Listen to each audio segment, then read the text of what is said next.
So I'm very happy to introduce to you Kendall Haven.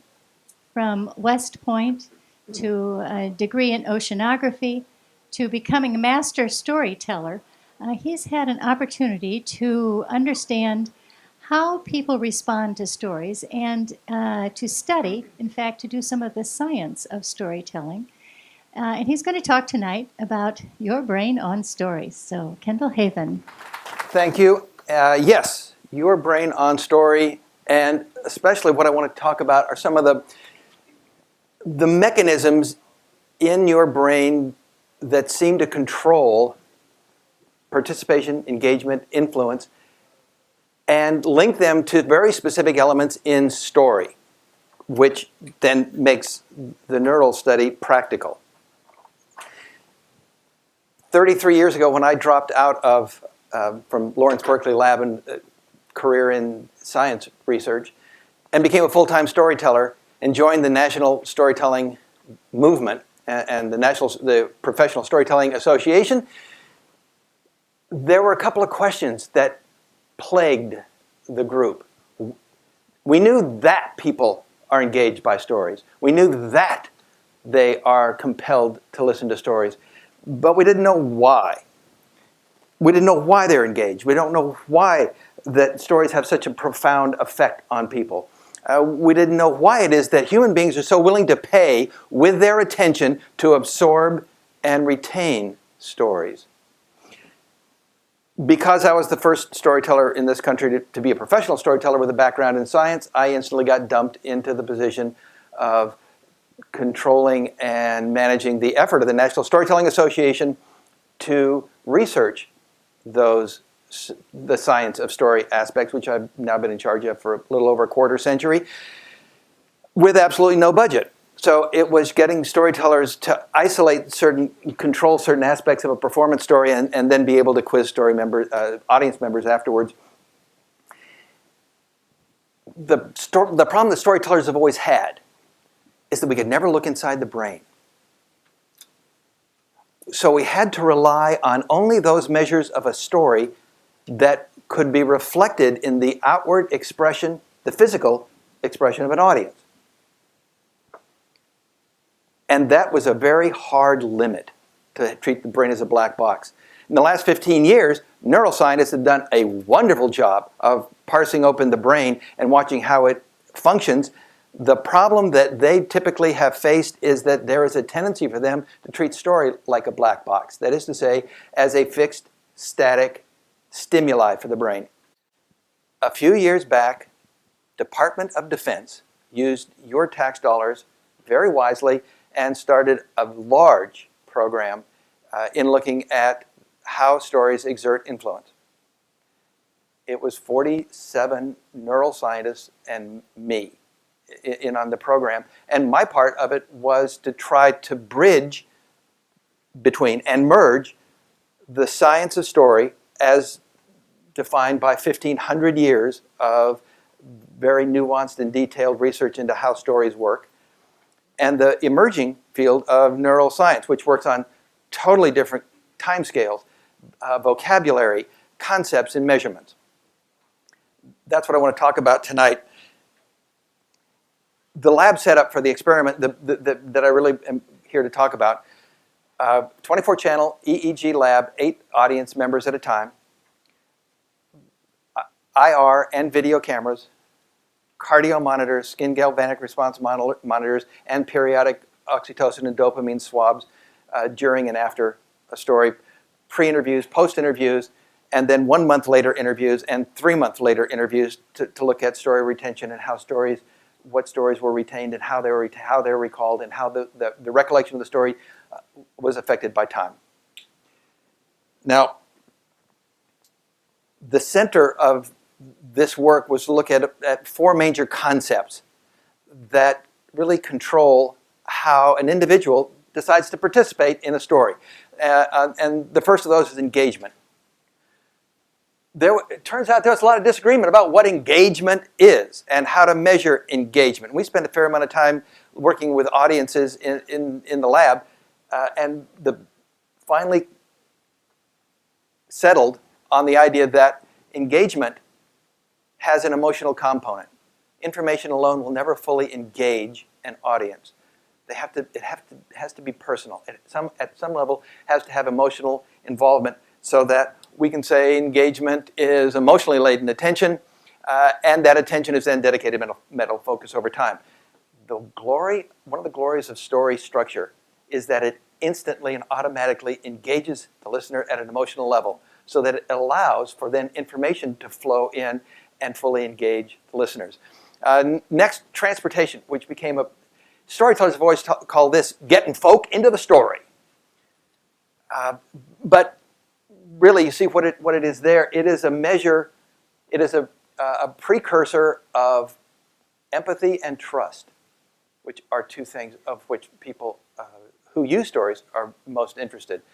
If people are able to transport themselves into the story, they are prone to then trust the story, immerse themselves in the story, treat it as if it were their own. Relevance. Also, this isn't our research, this is a lot of other research has shown that if you perceive that something isn't relevant to you, that gives you permission to totally ignore it instantly and completely. And finally, influence. That's the biggie. That's what we're really after. And that's how we were defining influence, changing attitudes, beliefs, knowledge, and behavior. The behavior part is easy to measure. And that's what neuropsychologists have always measured in the lab.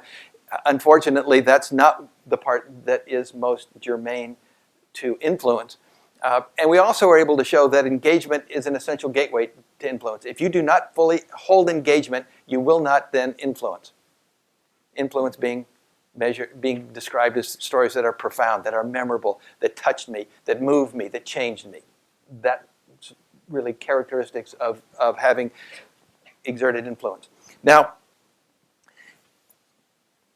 what I want to do now is the bullet headlines, and because of time constraints, this is going to be just this is like the hors d'oeuvre course. Some bullet headlines of what we were able to verify from previous research and also establish in this particular program. This idea was first put out by some evolutionary biologists and has since been pretty much tested to death by developmental psychologists and other story-related research groups for over 150,000 years before there was writing. Human beings relied on story as a structure and storytelling as a process to communicate essential histories, values, attitudes, beliefs. And because we relied on story both to communicate and to archive in human memory, because there was no writing, this information, what it has literally done is evolutionarily rewired human brains so that you were born hardwired to make sense of the world in story terms. Why are stories so powerful? Because what we call effective story structure matches the demands, the informational demands of the neural wiring that is hardwired into your head. And so the question was, of course, well, what are the story elements that, if this is true, if we're hardwired to make sense of the world in story terms, what are those terms? What are those story elements that control this process? And the thing is, what we're able to show is that you turn information into story before it gets to your conscious mind, not after. Information comes to a sensory organ, and before it gets to the conscious mind, you turn it into story form. And there is a fixed neural story net, subregion, hardwired together, a little group of subregions, the lower back part of the brain, that light up as information goes from sensory organ en route to the conscious brain. And we started calling that the neural story net because we needed a name for it, and that seemed to be descriptive. NSN, neural story net. That net fixed connection of set wires, set subregions. The question is, if it works in story term, how does it do it? Why does it do it? And what we were able to show, take from other people's work actually, developmental psychologists' work, is this concept of a make sense mandate. You either make sense of information as it comes into you or you ignore it. You're always looking for a reason to ignore information that's bombarded into you. And what we were able to verify is that the job of this make sense mandate, of doing that, of making sense out of incoming information, has been given to the neural story net so that you do it in story forms, hence that initial term that our minds are hardwired to think in story. Now what does that mean? That means that the neural story net has to make sense out of, in story terms, incoming information, which means that you distort it. Easy to demo, and I will demo it a little bit here in just a moment. That is a very partial list of the changes that you make all the time to incoming information. Notice some of them, you completely reverse some information you get if it'll help you make it make sense. You ignore some, you augment some, you invent some, you reinterpret information. You do it all the time. So does every person listening to you, in order to make it make sense to that individual. Quick summary before I demo it. So, this neural story net lies between the outside world and your conscious mind. We are really homo narratives, story animals. Information that gets to your conscious mind gets delivered in story form. That neural story net automatically distorts incoming information to make it make sense. If it can't make it make sense, you ignore it.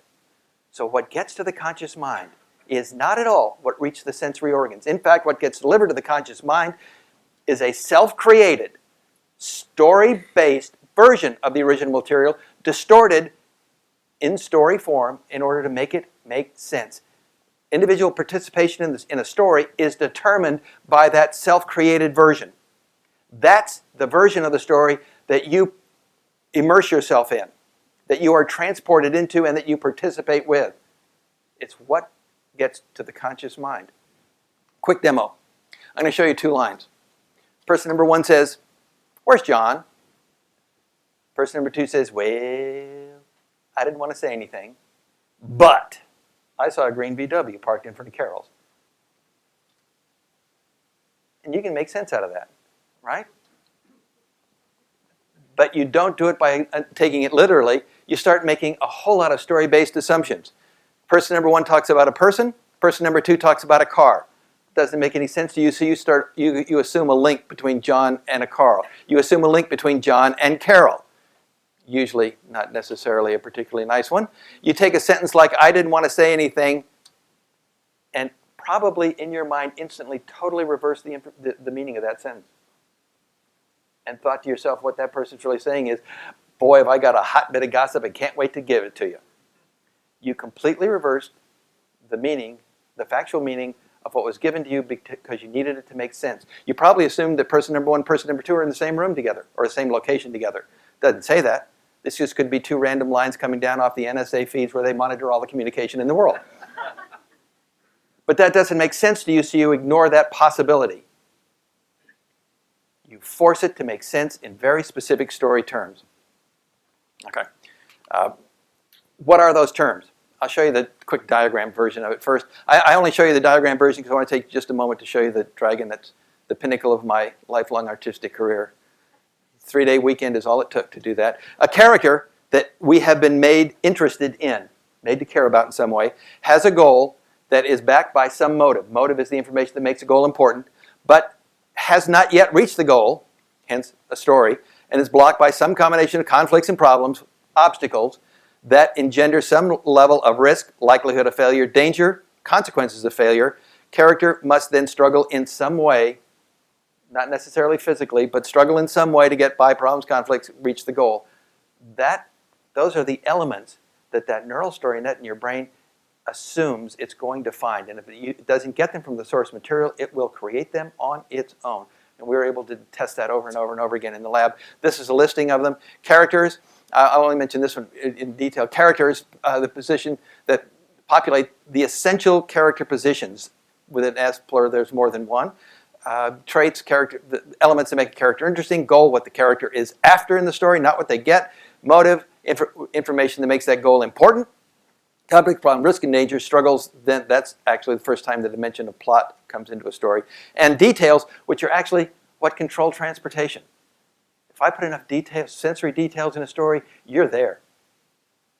If I then put character in the story, you're really character with goal and sufficient motive that you relate to. You're really there in the story. Okay, so we find that those 8 elements in the lab control engagement. It's very easy to control, bring on, or drop off engagement of an audience by manipulating those elements. They also feed the information to that neural story net that it requires in order to make sense out of a story without excessive distortion, and thereby meet that make sense mandate. And that's also what starts that emotional involvement. Emotional involvement. And those are all very easy to control. Those are amazingly easy to control. Brings up story influence. We wanted to say, what are the elements of those elements? Which ones actually seem to control whether a story is interpreted by the receivers as being powerful, as being impactful, as being important, as being moving, particularly deeply moving. And we came up with these. A character, main character, has a goal, what they're after, backed by some motive. And if I want you to care about the character, the best way to do it is to make sure that the character's motive match those of my intended audience. It's called motive matching. If I do that, you'll start to care about this character. And it is the best way we found to control the motive matching. Let me go back a little bit on the experiment. I forgot to talk about the stories. So, given that lab setup, what I was able to do was then create a series of stories in which, crafted in such a way so that we could isolate all of these elements and others, and then would create 3 or 4 different versions of each element. We recorded all of it so that in the computer we could dictate which version of each of those segments would go into the final story that an audience would get. So we had 90 some odd versions of one story and only 75 of another. So that when an audience came in, we could vary from audience to audience one tiny little bit of a story, change the motive, the character, change the way a character felt at the end of a story, and watch how that one change would affect audience after audience. So we'd be able to isolate story component, and then the effectiveness of it. So we got down to these elements that really then are the ones that control how a story is going to exert influence. Goal, motive, and antagonist, the embodiment of whatever all the obstacles that block the character. At some climax scene, we found this character being critically important. At the climax scene of a story, some character steps up and decides how that's going to play out. It could be the main character. It could be the antagonist. It might be some other character in the story that suddenly steps up and takes on the role of what we call a hero character, assuming the story is going to come out well for the main character. But there's some character here that defines how the story comes out, and that winds up being, for influence purposes, the most important character of all. And then you get the resolution, how the story comes out, and how the main character feels about it.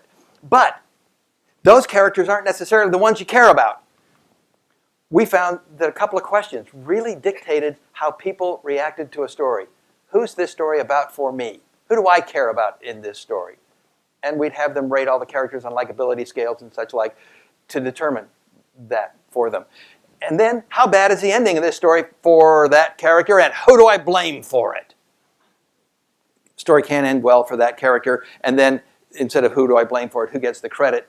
But if the story ends badly, we also want to know who had the power to make it come out differently and didn't do it. Who should have stepped up to the role of that climax character and didn't? Meaning comes out, the way we interpret meaning comes out of those questions. So when we look at the influence line, it's the identity character, their goal, what blocks them. Climax is still fixed by the statements of the story, but then this emotion at the end, as the story finishes, and just after the story finishes, that residual emotion that you feel winds up being that, and the climax character, and those two are closely related, wind up being the greatest determinant, the greatest factor driving the influence of the story. DARPA, pushing us for metrics, then was pushing us so hard I decided, all right, just for them, I'll create those elements into an equation. Give them a metric and it won't work, but they'll be happy it's a metric. Here it is. The influence potential is that residual emotion times the difference between the evaluation on a likability scale, how you relate to the identity character, your identity character, minus how you relate to the enemy character, foe character. And every time we tested it, this has a value range of 60 to minus 60. Any story that scored outside of the range of plus 45 to minus 45 was described consistently as profound, as memorable, as moving, as impactful. Any story that scored in that range was never described that way. And that's just taking 3 little simple elements of story. And I don't like it partly because this factor has got to somehow represent two elements.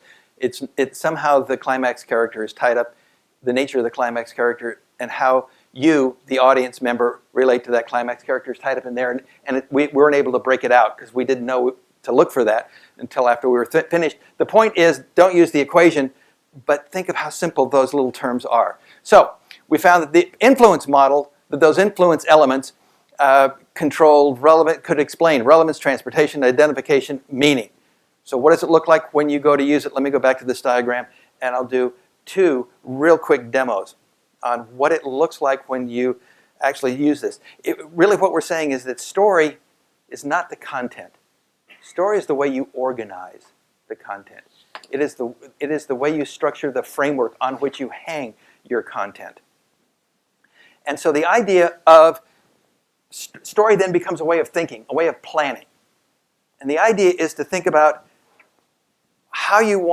what you want to get across, and how you want the person in your intended audience to position themselves within this story structure, in that influence story structure, and how you want them to position you. 2 quick examples. One, Aramco, Saudi oil company, is in the middle of changing their identity from big oil to energy technology company. Now, Aramco has very little to do with energy in the United States. They don't refine here, they don't ship here, they don't drill here. It's all over in Saudi Arabia, and their big clients are all in Europe and Asia. But there is a very strong presence of Aramco in America. They come here for skilled labor of all fields, for suppliers, and for research partners, because this is where those pools all reside. And they've always felt like they go to regulators, state and federal, almost like Oliver. Please, sir, let us stay here. And they don't want to be that way anymore. What they want is for those same regulators to come to them and say, please stay, we need you. So they said, okay, how do we work that out in story terms? Well, it's a question, they always put themselves as main character. That put the regulators as their enemy. And regulators were also the climax character, the one who would decide how it came out. So Aramco suddenly is powerless. So I said, flip the story, flip the story. That's not the story. The story is, and this is the one that they're now working with, energy is opportunity. Energy is essential human opportunity. Opportunity to communicate, to travel, to get better food, to get health care, to get heat in your home. Essential energy, and it's an essential human opportunity. We've now put one of 2 characters there. One is representation of the public of whatever country we're now talking about. Their goal is to get the energy that they need to have the opportunities that are an essential part of being a modern human being. The antagonist, the problems they face, it can be poverty, it can be lack of infrastructure. You know what those are. Who's the climax character? Aramco now comes in as the climax character and says, yes, we can do that. You give us what we need, and we'll come in, we can help with that. And all of a sudden, if this is a regulator that they're talking to, the goal of the regulator, of course, is to provide for their citizenry that essential human opportunity of energy. Aramco stays over here. It's just restructuring the story so that you're positioning people within the story so that they'll participate at the positions where you want them to participate themselves. Second one. It's a nonprofit over in Berkeley that I'm working with now. We're still very much in the process, but it's a good example. It's the Center for Genetics and Society. And they want responsible, controlled development of human genetic technologies. And what that in a practical way always means is that they're the naysayer. They're the drag. They're the brakes. They're the negative force that comes in around all new, that seems to appear, that they seem to have that, or appear to have that role, and they're starting to feel that way themselves. And they said, we want to reposition ourselves.